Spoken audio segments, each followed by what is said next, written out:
Government job लेने के दो ही तरीके हैं।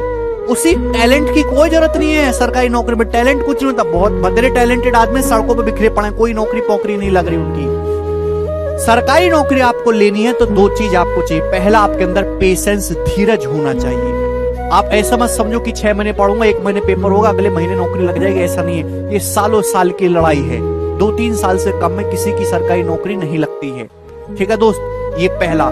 दूसरा कि आपको राइट डायरेक्शन में तैयारी करने, सही दिशा में तैयारी करने, सही दिशा में उतना ही पढ़ो और वो ही पढ़ो जिससे नौकरी लगे, बात खत्म। ज्ञान के लिए आपको नहीं पढ़ना है, क्योंकि ये जो चीज मैं आपको बताऊंगा ये कोई ज्ञान नहीं, ये कूड़ा, इसका जीवन में कोई लेना देना नहीं है। असली ज्ञान की चीजें आप कोई धार्मिक किताब पढ़िए, आप शेयर मार्केट पढ़िए, आप स्टोरीज पढ़िए महान लोगों की, वो असली ज्ञान होता है। ये बस इतना पढ़ो और इतना ही समझो जिससे कि नौकरी लगे और इसको साइड करो।